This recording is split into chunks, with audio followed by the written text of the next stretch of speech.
তাড়াশ রাজবাড়ী পাবনা জেলা সদরে অবস্থিত বাংলাদেশের একটি অন্যতম প্রত্নতাত্ত্বিক স্থাপনা।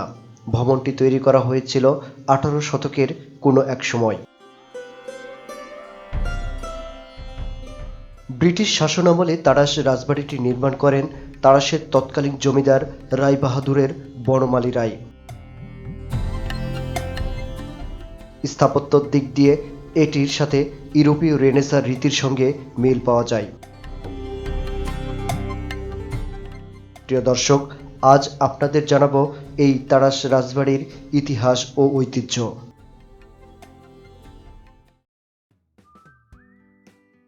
পাবনা জেলা বাংলাদেশের মধ্যভাগের একটি জেলা ও প্রশাসনিক অঞ্চল। উপজেলার সংখ্যানুসারে পাবনা জেলা বাংলাদেশের একটি এ শ্রেণীভুক্ত জেলা। এই জেলার মধ্য দিয়ে বয়ে গেছে ইছামতি নদী।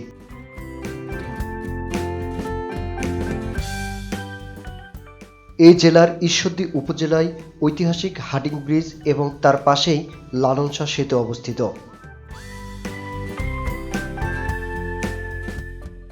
পদ্মা, যমুনা, আত্রাই এই অঞ্চলের একসময় বরেন্দ্র এবং বঙ্গ জনপদের অংশ ছিল।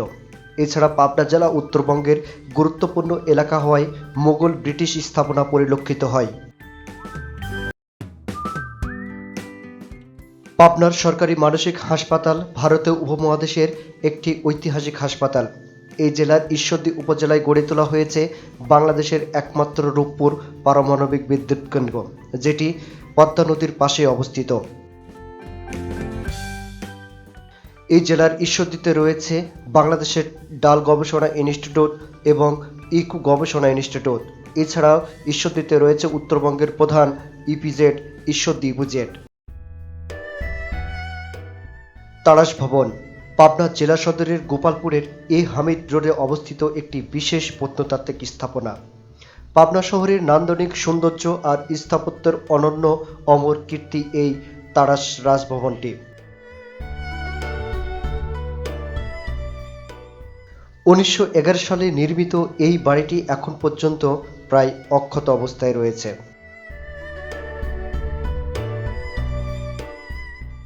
বনমালী রায় বাহাদুরের তাড়াশ রাজবাড়ি এই অঞ্চলের সবচেয়ে পুরাতন ও ঐতিহাসিক রাজবাড়ি হিসাবে সুপরিচিত। বগুড়া জেলার কুদলা গ্রামের তাড়াশ রায়ের বংশের পূর্বপুরুষ বাসুদেব অর্থাৎ তাড়াশ পরিবার জেলার সবচেয়ে বড় জমিদার ছিলেন।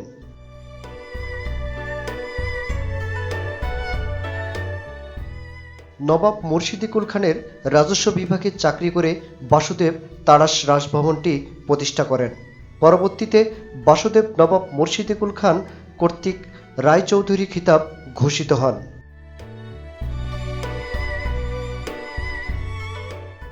বনমালী রায় ও বনওয়ারি লাল রায় ঐতিহ্যবাহী বনমালী ইনস্টিটিউট প্রতিষ্ঠা করেন। দ্বিতীয় বিশ্বযুদ্ধের সময় জমিদার পরিবার তাড়াশ রাজবাড়িতে আশ্রয় নিয়েছিলেন।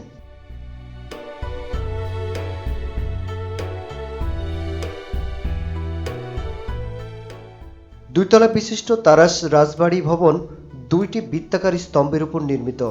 প্রাসাদের সামনে রয়েছে খোলা প্রাঙ্গণ ও বিশালাকার প্রবেশ ফটক।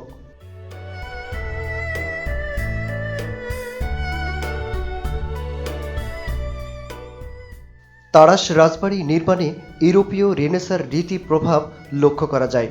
আয়তাকার মূল ভবনের দৈর্ঘ্য 100 ফুট এবং প্রস্থ 60 ফুট।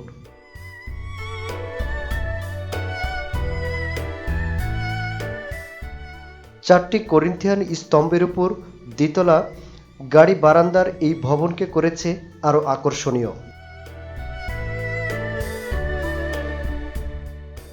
তাড়াশ রাজবাড়ি বিভিন্ন সময় সরকারি দপ্তর হিসেবে ব্যবহার করা হয়েছে, ফলে এই জমিদার বাড়িটি এখনও বেশ ভালো অবস্থায় রয়েছে।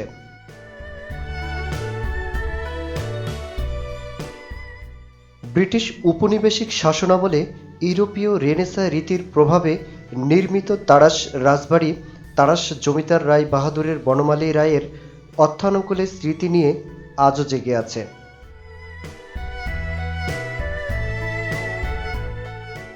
তাড়াশ জমিদারের পাবনা শহরে নির্মিত রাজপ্রাসাদটি সবচেয়ে উল্লেখযোগ্য বৈশিষ্ট্য এর প্রবেশ তোরণ।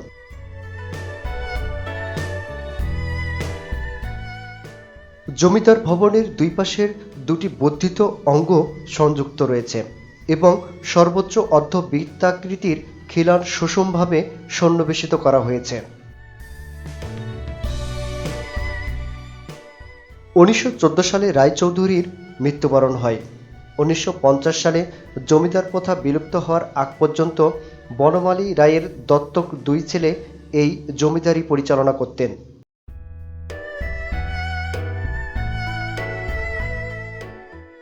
পাবনা অঞ্চলের সর্ববৃহৎ জমিদার কর্তৃক নির্মিত তাদের অমর কীর্তি পাবনা শহরের তাড়াশ ভবন আজও তাদের স্মৃতি বহন করে দাঁড়িয়ে আছে।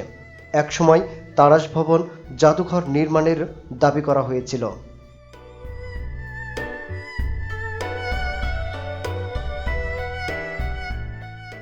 জনশ্রুতি অনুসারে রায়বাহাদুরের জমিদারের বংশধরগণ দ্বিতীয় বিশ্বযুদ্ধের সময় 1942 সালে এই ভবনটি তাদের আশ্রয় কেন্দ্র হিসাবেও ব্যবহার করা হয়েছিল।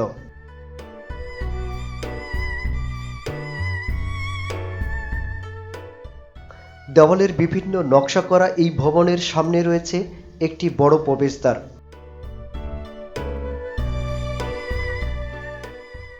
প্রবেশপথের দুই পাশে রয়েছে দুটি বড় স্তম্ভ, এর মাঝখানে রয়েছে প্রবেশপথ। বর্তমানে যদিও এর নকশা অনেকটাই বিলীন হয়ে গিয়েছে। মূল ভবনটির দৈর্ঘ্য 100 ফুট এবং প্রস্থ 60 ফুট।